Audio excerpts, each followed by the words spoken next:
नमस्कार साथियों। तो ये बहुत बड़ी खबर आई हुई है उनके लिए जो लोग आउटसोर्सिंग पे काम कर रहे हैं। आप सभी के लिए खुशखबरी भी है और पूरी सूचना है, पूरा शासनादेश है। ये मैं आपको बताता हूँ किनके द्वारा। प्रेषक सुरेश चंद्रा, अपर मुख्य सचिव उत्तर प्रदेश शासन की तरफ से भेजा गया है। किनको सेवा में समस्त अपर मुख्य सचिव सचिव उत्तर प्रदेश शासन, समस्त जिला अधिकारी उत्तर प्रदेश के लिए।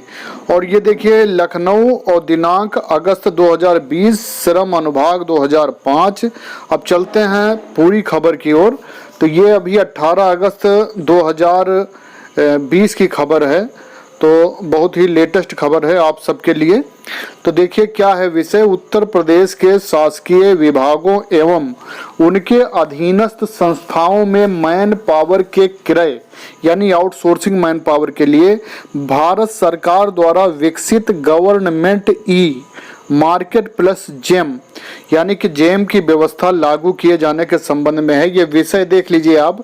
ये सभी आउटसोर्सिंग कर्मचारियों के लिए बहुत ही आवश्यक है कि उत्तर प्रदेश के शासकीय विभागों एवं उनके अधीनस्थ संस्थाओं में मैन पावर के क्रय आउटसोर्सिंग मैन पावर के लिए भारत सरकार द्वारा विकसित government e market plus GeM की व्यवस्था लागू किए जाने के संबंध में क्या है महोदय।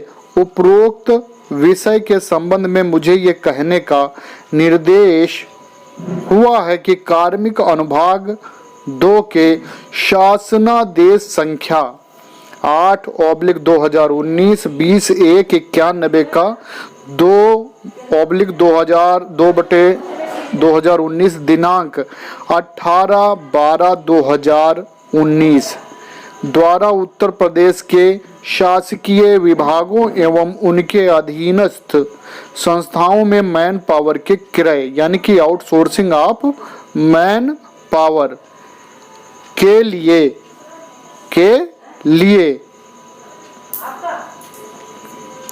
भारत सरकार द्वारा विकसित government e market plus GeM की व्यवस्था लागू की गई है। अब चलते हैं नंबर 2 की तरफ। क्या लिखा है इसमें कि उक्त शासनादेश में दिए गए निर्देशों के क्रम में श्रम अनुभाग के शासनादेश संख्या 298/36 5/2020 दिनांक 18 मई 2020 के बिंदु संख्या 5 में यह व्यवस्था लागू की गई है कि विभागों द्वारा चयनित सेवा प्रदाता सेवा योजन पोर्टल कौन सा है sevayojan.up.nic.in ये है पर अपना पंजीकरण कराने के उपरांत सेवा प्रदाता द्वारा रिक्तियां पोर्टल पर अपलोड की जाएंगी। यदि किसी विभाग की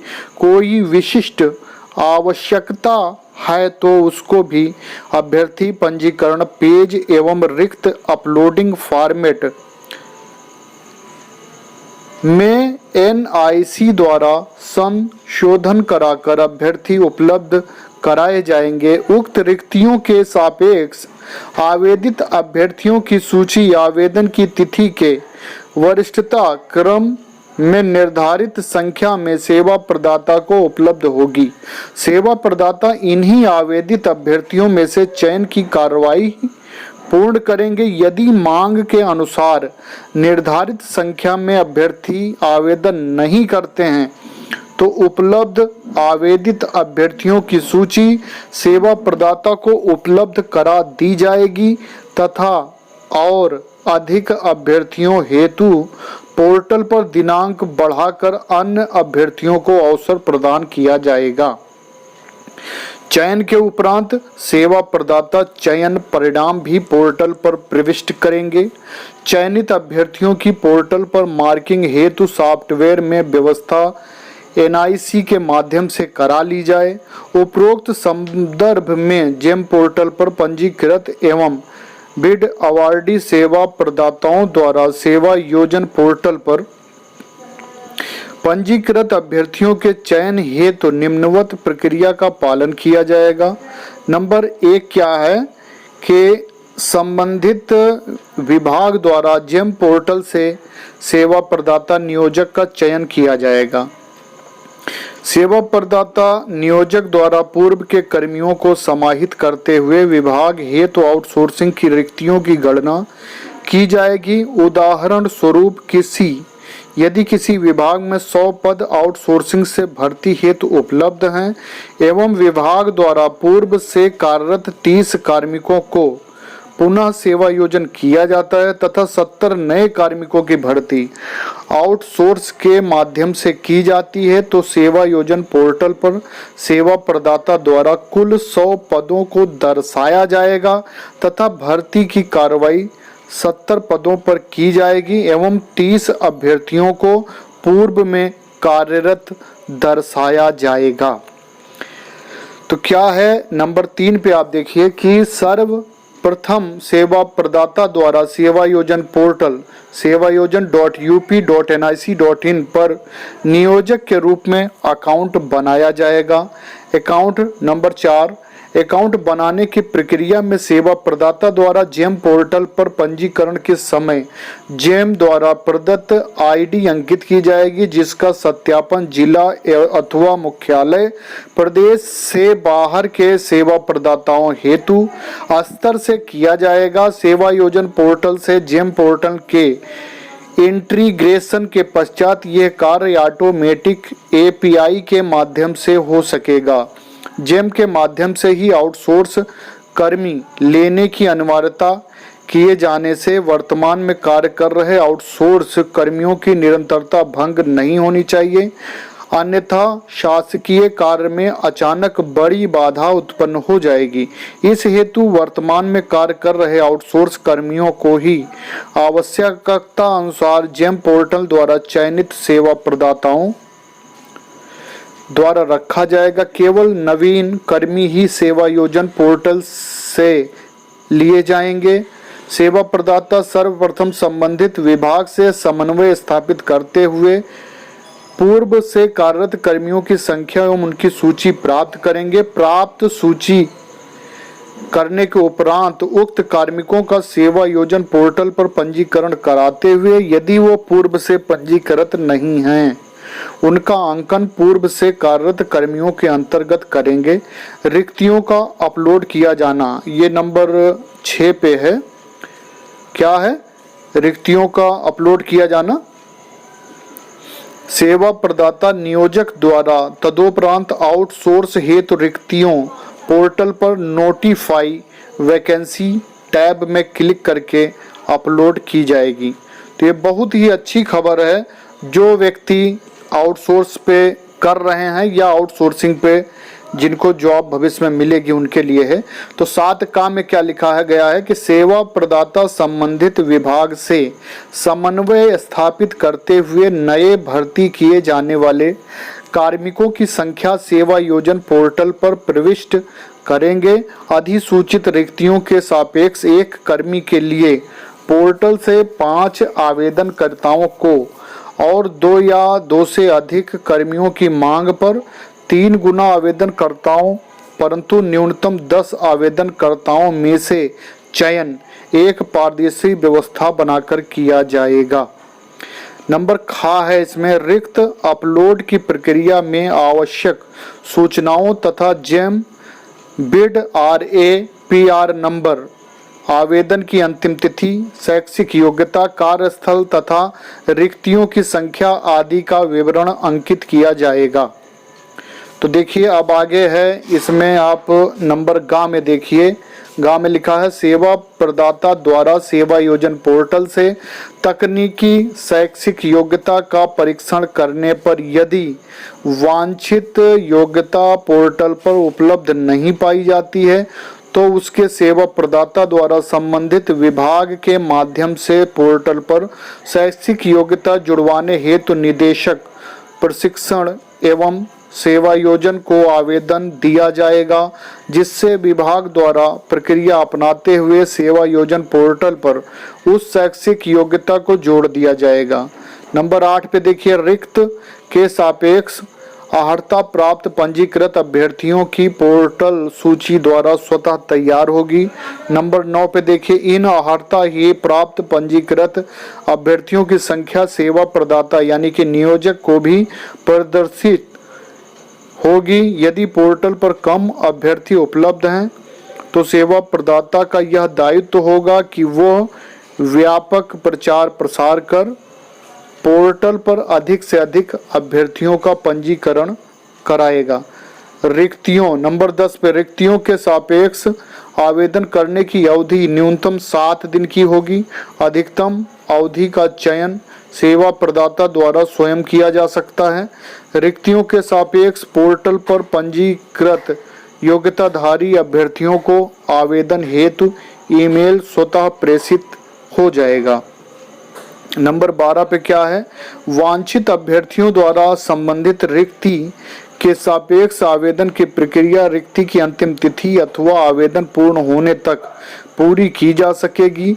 नए अभ्यर्थी भी रिक्ति अपलोड होने के पश्चात जॉब सीकर के रूप में पोर्टल पर पंजीकृत होकर आवेदन कर सकेंगे। अब नंबर 13 पे देखिए, आवेदन करने की अंतिम तिथि तक रिक्ति के सापेक्ष पूर्ण आवेदन प्राप्त नहीं होने पर सेवा प्रदाता द्वारा दूसरी बार तिथि बढ़ाने की कार्यवाही की जाएगी। इसी प्रकार दूसरी बार भी पूर्ण आवेदन प्राप्त न होने पर सेवा प्रदाता द्वारा तीसरी अंतिम बार रिक्ति प्रदर्शित करने की कार्यवाही की जाएगी। इन आवेदनों हेतु भी न्यूनतम 7 दिन का समय दिया जाएगा। और ये है नंबर 14 पे दिया हुआ है। नंबर 14 पे देखिए दिया हुआ है कि 3 बार आवेदन दिनांक बढ़ाने की सुविधा के पश्चात भी निर्धारित संख्या में अभ्यर्थियों द्वारा आवेदन न किए जाने पर अवशेष अभ्यर्थियों का पोर्टल द्वारा रैंडम आधार पर चयन किया जाएगा। इसके उपरांत निम्न 2 स्थितियां हो सकती हैं। अब ये का पे देखिए क्या है, यदि पोर्टल से रिक्तियों के सापेक्ष 3 गुना अभ्यर्थी उपलब्ध हो जाते हैं तो सेवा प्रदाता द्वारा अनिवार्य रूप से उक्त अभ्यर्थियों में से ही चयन की कार्रवाई पूर्ण की जाएगी।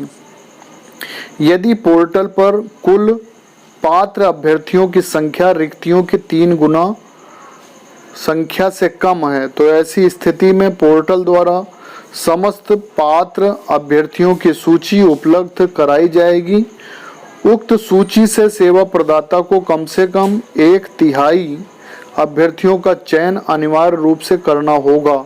शेष रिक्तियों के सापेक्ष बचे हुए पात्र अभ्यर्थियों का सूची से चयन किया जाएगा, किंतु यदि अपेक्षित संख्या में दक्ष अभ्यर्थी नहीं मिलते हैं तो शेष रिक्तियों के सापेक्ष वर्तमान चयन की प्रक्रिया को आगे दी हुई प्रक्रिया के अनुरूप पूर्ण किया जाएगा एवं बची हुई रिक्तियों के सापेक्ष पुनः चयन की प्रक्रिया जारी की जाएगी।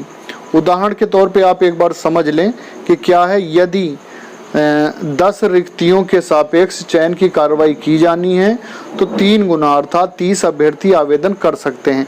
यदि 30 अभ्यर्थियों ने पोर्टल पर आवेदन कर दिया है तो सेवा प्रदाता द्वारा अनिवार्य रूप से इन्हीं 30 अभ्यर्थियों में से 10 अभ्यर्थियों का चयन किया जाएगा। नंबर 2 पे देखिए, यदि 10 रिक्तियों के सापेक्ष केवल 13 अभ्यर्थी ही पोर्टल पर उपलब्ध हैं तो पोर्टल के द्वारा इन समस्त 13 अभ्यर्थियों की सूची सेवा प्रदाता को प्राप्त हो जाएगी। उक्त सूची में से सेवा प्रदाता द्वारा 1/3 अर्थात 4 अभ्यर्थियों को अनिवार्य रूप से चयनित करना होगा। शेष बचे 9 अभ्यर्थियों में से सेवा प्रदाता द्वारा बची हुई 6 रिक्तियों को भरने का प्रयास किया जाएगा। यदि 9 अभ्यर्थियों में से उसे 6 दक्ष अभ्यर्थी प्राप्त हो जाते हैं तो सेवा प्रदाता द्वारा चयन कार्रवाई आगे दिए गए निर्देशों के अनुसार पूर्ण की जाएगी। किंतु यदि 9 अभ्यर्थियों में से मात्र 4 दक्ष अभ्यर्थी ही प्राप्त होते हैं तो ऐसी स्थिति में चयनित 8 अभ्यर्थियों की चयन कार्रवाई आगे दिए गए निर्देशों के अनुरूप पूर्ण की जाएगी एवं बचे हुए 2 अभ्यर्थियों के लिए चयन की प्रक्रिया पुनः आरंभ की जाएगी। नंबर 3 पे देखिए, यदि 10 रिक्तियों के सापेक्ष केवल 9 अभ्यर्थी ही पोर्टल पर उपलब्ध हैं तो पोर्टल के द्वारा इन समस्त 9 अभ्यर्थियों की सूची सेवा प्रदाता को प्राप्त हो जाएगी। उक्त सूची में से सेवा प्रदाता द्वारा 1/3 अर्थात 3 अभ्यर्थियों को अनिवार्य रूप से चयनित करना होगा। शेष बचे 6 अभ्यर्थियों में से 7 रिक्तियों को भरा जाना है। अतः स्पष्ट है कि चयन की कार्रवाई पुनः की जानी होगी। इन 6 अभ्यर्थियों में से यदि सेवा प्रदाता को 4 दक्ष अभ्यर्थी प्राप्त हो जाते हैं तो वह कुल चयनित अभ्यर्थियों की चयन की कार्रवाई अग्रिम निर्देशों के अनुरूप पूर्ण करेंगे एवं बची हुई 3 रिक्तियों के लिए चयन की कार्रवाई पुनः प्रारंभ से करेंगे। अब ये नंबर 15 पे देखिए, आवेदन की अंतिम तिथि पर अथवा अंतिम तिथि से पूर्व यदि सूचित रिक्तियों के सापेक्ष एक कर्मी के लिए पोर्टल से 5 आवेदनकर्ताओं, 2 या 2 से अधिक कर्मियों की मांग पर 3 गुना आवेदनकर्ताओं परंतु न्यूनतम 10 आवेदनकर्ता उपलब्ध हो जाते हैं तो आवेदन की प्रक्रिया स्वतः रुक जाएगी एवं सेवा प्रदाता नियोजक अपनी विशिष्ट जॉब आईडी से आउटसोर्स हेतु तो आवेदित अभ्यर्थियों की सूची निम्न सूचनाओं सहित डाउनलोड कर सकते हैं। और कहाँ पर क्या है, विभाग का विवरण, रिक्तियों की संख्या, सेवा प्रदाता नियोजक का विवरण इत्यादि। खा पे रिक्ति अधिसूचन की तिथि, आवेदन की अंतिम तिथि गा पे, और घा पे क्या दिया हुआ है कि आवेदन प्रक्रिया के बंद होने की वास्तविक तिथि, आवेदित अभ्यर्थियों की क्रमवार सूची आवेदन की तिथि सहित, फर्स्ट कम फर्स्ट सर्व। तो ये है सेवा प्रदाता नियोजक द्वारा उपरोक्त अनुसार आवेदित सूची प्राप्त होने के उपरांत अभ्यर्थियों का साक्षात्कार, लिखित परीक्षा तथा प्रमाण पत्रों अभिलेखों का परीक्षण करते हुए समुचित संख्या में लाभार्थियों के चयन की कार्रवाई प्रारंभ की जाएगी। 17 उक्त चयन की कार्रवाई संबंधित विभाग को अवगत कराते हुए की जाएगी एवं चयनित अभ्यर्थियों की दक्षता को संबंधित विभाग द्वारा स्वीकार किए जाने के उपरांत ही चयन को अंतिम करते हुए चयन की कार्रवाई पूर्ण की जाएगी। 18 अधिसूचित रिक्तियों के सापेक्ष चयन की कार्रवाई पूर्ण करने के उपरांत सेवा प्रदाता नियोजक द्वारा सेवा योजन पोर्टल पर चयनित अभ्यर्थियों का अंकन किया जाएगा। नंबर 19 पे देखिए क्या है, तदोपरांत सेवा प्रदाता नियोजक द्वारा अपनी जॉब आईडी के माध्यम से अंतिम चयन रिपोर्ट डाउनलोड की जाएगी। 20 नंबर पे देखिए, अंतिम चयन रिपोर्ट में निम्न विवरण उपलब्ध होंगे। कौन कौन से विवरण? का पे सेवा प्रदाता नियोजक का विवरण, खा पे विभाग का विवरण, गा पे मांग का विवरण, घा पे रिपोर्ट की विशिष्ट आईडी, अंगा पे रिक्तियां अपलोड करने की तिथि, आवेदन की अंतिम तिथि, 3 बार तिथि बढ़ाए जाने पर उसका विवरण। ये इतनी चीजें हैं। विवरण, मांग को लाख किए जाने की तिथि, चापे चयनित अभ्यर्थियों की सूची। अब चलते हैं, ये देखिए 21 नंबर पे क्या है, अंततः सेवा प्रदाता द्वारा चयनित अभ्यर्थियों की सूची संबंधित विभाग को उपलब्ध कराई जाएगी। विभाग द्वारा लॉगिन कर विशिष्ट आईडी के माध्यम से रिक्तियों के सापेक्ष चयनित अभ्यर्थियों की सूची का परीक्षण, सत्यनिष्ठा की जांच की जाएगी। इस प्रकार आउटसोर्सिंग से भर्तियों की प्रक्रिया पूर्ण की जाएगी।